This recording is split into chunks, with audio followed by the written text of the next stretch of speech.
किसी गांव में विमला नाम की एक बूढ़ी औरत थी। वो अपनी गांव की सहेलियों के साथ किटी पार्टी कर रही थी। आजकल के लड़के लड़कियों का चक्कर मुझे बिल्कुल समझ नहीं आता। जिसे देखो वही लव मैरिज कर रहा है। विमला, तेरा भी तो बेटा जवान हो चुका है, देखना कहीं वो तो किसी लड़की के चक्कर में नहीं फंस गया। मैं ऐसा होने ही नहीं दूंगी। मैं अपने रोहन के लिए लाखों में एक बहू ढूंढ कर लाऊंगी और दहेज में एक मस्त गाड़ी लूंगी। फिर एक के ऊपर एक पैर रखकर ठाठ से चलूंगी पूरे गांव में। ऐसे वो सब गप्पे मारती रही। शाम को जब विमला अपने घर आई तो देखा उसके बेटे रोहन के साथ एक लड़की थी और दोनों के गले में वरमाला थी। ये सब क्या है रोहन? माँ, ये दिव्या है। हम दोनों एक दूसरे को पसंद करते हैं, इसीलिए शादी कर ली। आपको ये सब पसंद नहीं, इसीलिए नहीं बताया। ए लड़की, तू इस घर में नहीं रह सकती, निकल जा इस घर से। दिव्या एक मुंहफट और तेज तर्रार लड़की थी। उसने चिल्लाते हुए कहा, क्यों निकल जाऊं मैं? हाँ, मैं रोहन से शादी करके आई हूँ। अगर मुझे इस घर से निकालने की या मुझ पर अत्याचार करने की जरा भी कोशिश की तो मैं पुलिस में कंप्लेन कर दूंगी। तुम सब पूरी जिंदगी जेल में चक्की पीसोगे, समझे? इतना कहकर दिव्या अपने कमरे में चली गई। विमला का दिमाग खराब हो गया। किस बदतमीज लड़की से शादी कर ली है तूने? इतना कहकर विमला भी गुस्से में अपने कमरे में चली गई। वो कुछ कर भी नहीं सकती थी। रात को जब दिव्या खाना बनाने गई तब, मेरे लिए पालक पनीर बनाना। ये घर है, कोई होटल नहीं जो सबके लिए बना रही हूँ, वही खाना पड़ेगा, और मैं कोई जहर नहीं बना रही। ऐसे ही जब देखो तब इन दोनों सास बहुओं के बीच जंग हुआ करती थी। कहाँ विमला का सपना था दहेज में कार लेने का, और मिल गई उसे मुंहफट बहू। दिव्या भी रोहन के ऑफिस जाने के बाद हर रोज तैयार होकर कहीं जाया करती थी। ऐसे दिन बीत रहे थे। फिर एक दिन जब रोहन काम पर गया हुआ था तब विमला की सहेलियां उसके मजे लेने उसके घर टपक पड़ी। और विमला, कैसी चल रही है तेरी कार? बहू तेरी सुनती भी है या नहीं? तभी दिव्या तैयार होकर अपने कमरे से बाहर निकली। दिव्या, हम लोगों के लिए चाय बना कर ला। मैं कोचिंग जा रही हूँ, एक नौकरी के इंटरव्यू की तैयारी कर रही हूँ मैं। इस घर की बहू होकर नौकरी करेगी तू? चल जा, जाकर चाय बना कर ला। दिव्या आग बबूला हो गई। मैं आपकी नौकरानी नहीं हूँ, ना ही आपने मुझे खरीद रखा है। मेरा जो मन होगा वो करूंगी। मैं वो पुराने जमाने की बहू नहीं हूँ जिन्हें आप जैसी सास दबा कर रखती थी। इतना कहकर दिव्या वहां से चली गई। बड़ी आई, यही है तेरी लाखों में एक बहू। चलो बहनों, घर चलते हैं। इधर विमला का चेहरा गुस्से से लाल हो चुका था। किस्मत ही खराब है मेरी, जैसा सोचा था वैसा कुछ भी नहीं हुआ।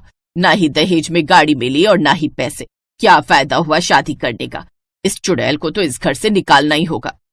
अगले दिन रोहन के काम पर जाने के बाद विमला गांव में किसी पंडित जी से मिली। पंडित जी, आपसे तो कुछ छुपा नहीं है, आप तो सब जानते हो।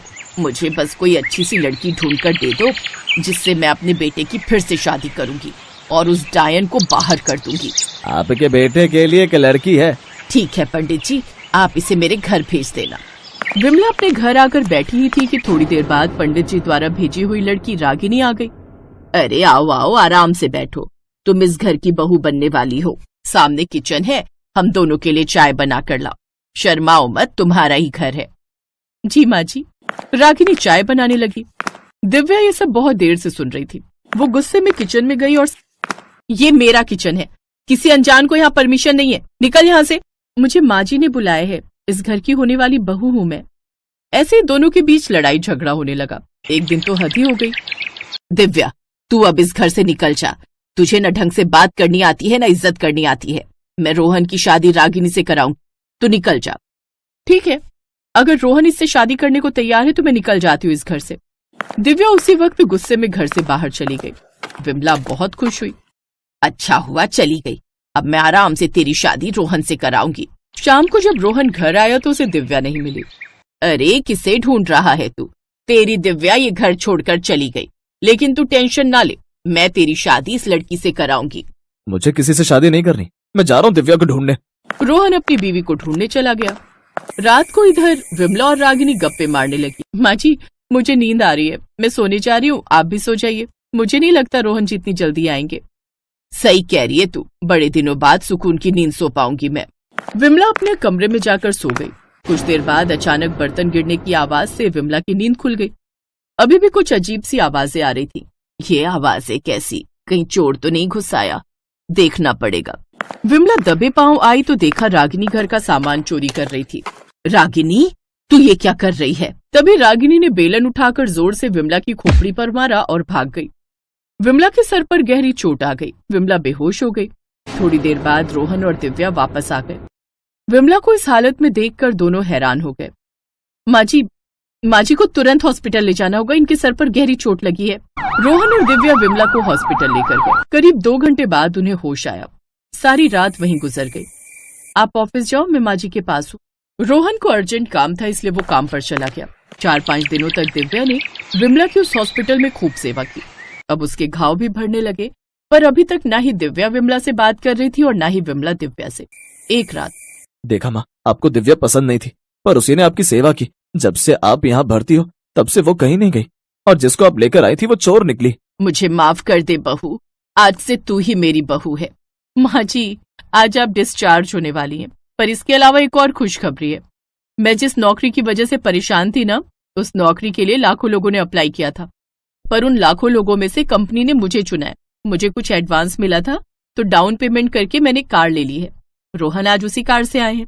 आज मैं आपको अपनी कार में घर ले चलूंगी। विमला की आंखों से खुशी के आंसू छलक पड़े। दिव्या अपनी सास को कार में बिठाकर गांव पहुंची। उसकी सारी सहेलियां उसे बड़े ही ध्यान से देख रही थी। ये खुशी विमला से बर्दाश्त नहीं हुई। वो जैसे ही कार से बाहर निकली, उसने दिव्या को गले से लगाया और जोर जोर से रोने लगी। रोहन ये नजारा देखकर बहुत खुश हो रहा था। अरे, अब क्यों रोती है विमला? तेरा कार वाला बरसों पुराना सपना तेरी बहू ने पूरा कर दिया है। अब हर रोज ठाठ से घूमना इस गाड़ी में। उस दिन के बाद रोहन, दिव्या और विमला खुशी खुशी एक साथ रहने लगे।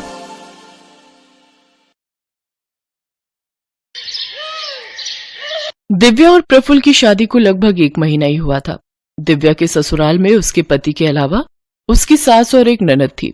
जब से दिव्या ब्याह के आई थी, घर की सारी जिम्मेदारियां उसी के सर पर आ गई। घर में बेचारी इकलौती बहू सारा दिन सबकी फरमाइशें पूरी करते ही नहीं थकती।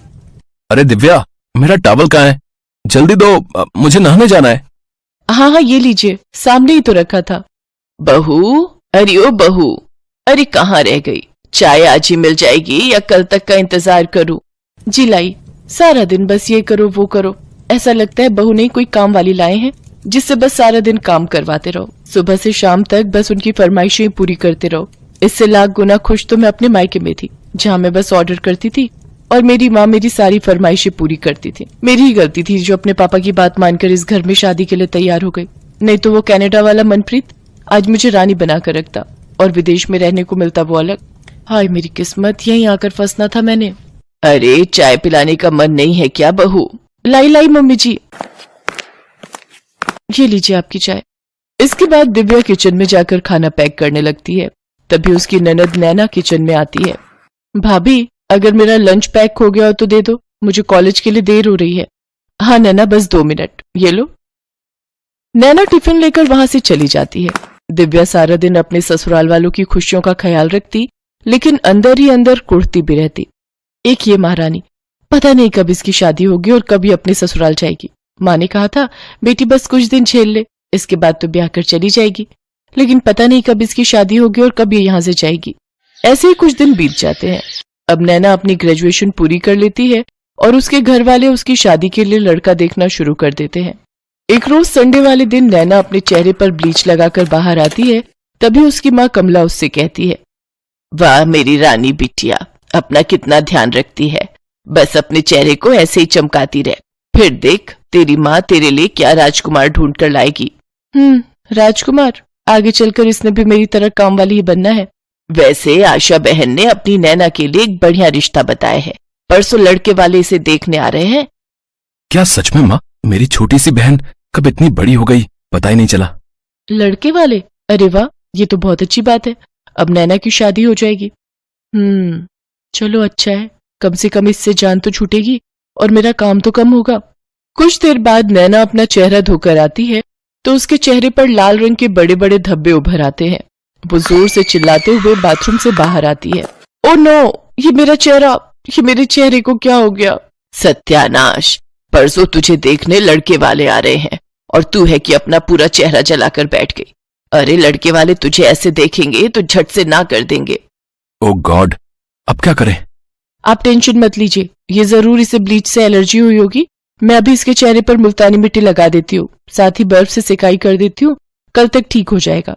इसके बाद दिव्या मुल्तानी मिट्टी का पैक बनाकर नैना के चेहरे पर लगा देती है। इसके बाद वो अपने कमरे में जाकर अपनी माँ को फोन करती है और कहती है, ओफो माँ, ये अच्छी बहू बनने का ड्रामा ना अब मुझसे और नहीं होता। और तुमने तो कहा था कि तेरी ननद शादी करके चली जाएगी तो फिर इस घर पर तेरा ही राज होगा, पर अब तो शादी को 4 महीने होने को आ गए, लेकिन ये तो अभी तक इसी घर में पड़ी है। और तो और अपना सारा मेकअप तक मैंने इसे देकर रखा है ताकि ये सुंदर दिखे और इसकी शादी हो। हाय मेरी नाजुक बच्ची को वहां जाकर कितना काम करना पड़ रहा है। तू चिंता मत कर, तेरी ननद की शादी हो जाएगी तो फिर तो तेरा ही तेरा राज है उस घर पर। अच्छा माँ, अब मैं फोन रखती हूँ और जरा देख कर आती हूँ उस महारानी का चेहरा ठीक हुआ भी या नहीं। दिव्या जाकर देखती है तो नैना का चेहरा पूरी तरह ठीक हो चुका होता है। थैंक यू भाभी, आपके हाथों में तो जादू है जादू।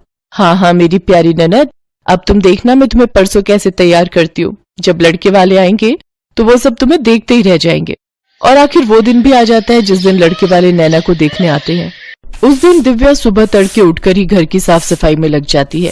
रामू, जल्दी से सभी पर्दे, बेडशीट और सोफा कवर, टेबल कवर बदल दो। और हाँ, इसके बाद सभी खिड़कियां दरवाजे अच्छे से साफ कर दीजिए और घर में एक भी जाला नहीं दिखना चाहिए। उसकी आवाज सुनकर सभी घर वाले भी उठ जाते।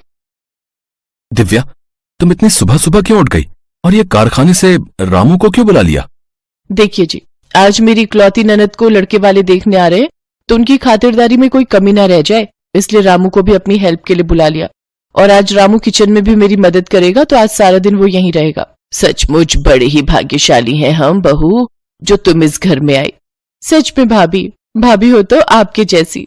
अरे नैना, तुम क्यों इतनी जल्दी उठ गई? तुम अपनी नींद पूरी लो, तभी तो फ्रेश रहोगी और तभी तो चेहरे पर रौनक आएगी। सारा काम मैं खुद देख लूंगी। सारा काम निपटाकर दिव्या नैना को अपनी अच्छी सी साड़ी पहनाकर और उसका मेकअप करके तैयार कर देती है। साथ ही उसे अच्छे से सब समझा देती है कि किस सवाल का क्या जवाब देना है। दिन के समय लड़के वाले आ जाते हैं। दिव्या उनके सामने खाना परोसते हुए कहती है, ये लीजिए, ये सब नैना दीदी ने अपने हाथों से बनाए हैं। बहुत ही टैलेंटेड है ये। सुबह 5 बजे से उठकर तैयारियों में लगी हुई थी। खाना तो क्या लाजवाब बनाती है। अब सचमुच खाना तो बहुत ही अच्छा बना है भाई। अच्छा नैना, अपने बारे में कुछ बताइए, आपको क्या पसंद है और क्या नहीं? इसके बाद नैना वही बोलती है जो दिव्या ने उसे कहा होता है। जी, जो मेरे मायके वालों को पसंद है वो हर चीज मुझे पसंद है, और शादी के बाद मेरे ससुराल वालों को जो पसंद होगा वही मेरी पसंद होगी। सचमुच क्या संस्कार हैं भाई। इसके बाद लड़के वाले रिश्ता पक्का करके चले जाते हैं। दिव्या अपने कमरे में जाकर अपनी माँ को फोन मिलाती है। मम्मी, फाइनली रिश्ता पक्का हो गया। हाश, सचमुच बड़ी संतुष्टि मिली आज। इसके बाद दिव्या अपने पंडित को पैसे देकर इसी महीने में मुहूर्त निकालने को कहती है। पंडित बिल्कुल वैसे ही करता है। इसके बाद तो दिव्या की खुशी का ठिकाना नहीं रहता और वो खुशी खुशी सारी जिम्मेदारी अपने ऊपर ले लेती है। नैना के लिए शॉपिंग से लेकर उसके पार्लर तक, मेहंदी वाले से लेकर डीजे वाले तक सबका इंतजाम वो कर लेती है। दिव्या उस दिन बहुत खुश थी। वो हर जगह अपनी ननद के साथ थी। अगली सुबह नैना की विदाई हो जाती है। नैना की शादी के 2 दिन बाद दिव्या काफी उदास अपने कमरे में बैठी थी। तब उसका पति प्रफुल्ल उससे कहता है, क्या हुआ दिव्या, तुम इतनी उदास क्यों हो? प्रफुल्ल, मैं हमेशा सोचती थी कि नैना जल्दी से ब्याह कर अपने ससुराल चली जाए, लेकिन अब जब वो चली गई तो उसके बिना ये घर कितना खाली हो गया। ऐसा लग रहा है मानो मुझसे मेरी बहन बिछड़ गई हो। इसके बाद प्रफुल्ल हंसते हुए उसे गले लगा लेता है। वो कहते हैं ना कि किसी की अहमियत उसके जाने के बाद ही पता चलती है। दिव्या के साथ भी कुछ ऐसा ही हुआ। नैना की शादी के बाद उसे अपनी ननद की अहमियत समझ में आई। Best buddies. Hello friends, thanks for watching this video. अगर आपको ये वीडियो पसंद आया है तो प्लीज लाइक, सब्सक्राइब, कमेंट्स करें इस वीडियो पर, और हाँ, शेयर करना भी ना भूलें। और भी मजेदार वीडियो देखने के लिए नीचे दिए गए बेल आइकॉन को दबाएं। देखते रहिए बेस्ट बडीज।